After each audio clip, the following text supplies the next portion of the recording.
Ladies and gentlemen, welcome back to another Slacking Armchair supporter video. My name is AshCals93 and I'm here to give you a match preview for Liverpool's game against LASK. It's the fifth game of the group stage of the Europa League. Liverpool hoping to get back to winning ways after a very disappointing loss against Toulouse, especially with the disappointing decisions in the last few minutes of that game. And yeah, it's the fifth game. Liverpool, well, I think if we win, we seal top spot in the group anyway. Should have done that last time out, really. But yeah, it's come to this time anyway. It's LASK. It's at Anfield. Kickoff is at 8 o'clock on Thursday. That will be the 30th of November, 2023. So I'm just going to go through a score prediction with you and a lineup prediction. This is how I think it will go. So firstly, my score prediction. I'm 3-0, really. Shouldn't be anything else. It should, at Anfield, we should be wiping the floor with them. If we want to go on and win this competition, which is the plan, we should be trying to win everything that we're in.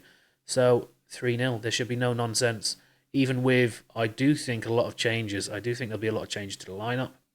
I still think we should have way too much firepower for them, especially being at Anfield. That the home crowd alone should be enough to win the game. So let's get into my lineup prediction, which is as follows. Kelleher in between the sticks. Alisson had a poor game against Manchester City.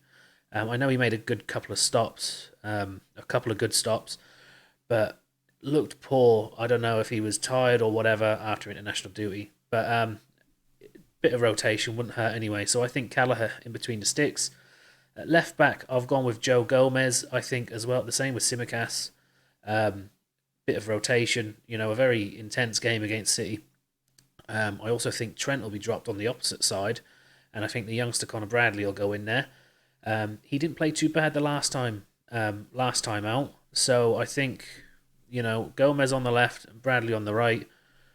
Ideal replacements. It's time to get a bit of rotation in. Also, then in centre back positions, I've gone with Quansah, who I absolutely adore. Quansah, just a no nonsense defender for such a young lad. He's just so composed on the ball. I think he's brilliant.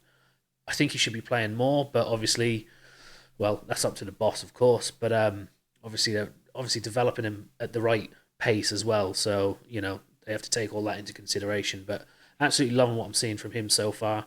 And I've also gone with Kanate. We haven't seen Kanate for a while. I don't know if he's actually got a knock. I actually expected him to start against Manchester City. However, he didn't. But if he doesn't start, then it'll probably be Matip in there. Then into midfield, again with a bit of rotation, Endo in the defensive role. It's a perfect game for him to get some minutes, and he's not the exact number 6 that we want, but he's there to do his job, and I like what I see so far from him. So I've got no complaints, and this is a perfect game for him to be going and starting and holding that midfield down. I've also gone with Gravenberch and Elliott to finish off the midfield. Again, just rotation purposes, to give a bit of a break to Szoboszlai and McAllister. Also, I felt Gravenberch should have started against Manchester City because he's just an incredible player. And also, without being on international duty, I assumed that he just would have played against City. So the fact that he hasn't started against City, I'm almost certain he will slot into that side against LASK on Thursday even. And then up top, I've gone with Luis Diaz on the left, mainly because of Jota's injury that he picked up.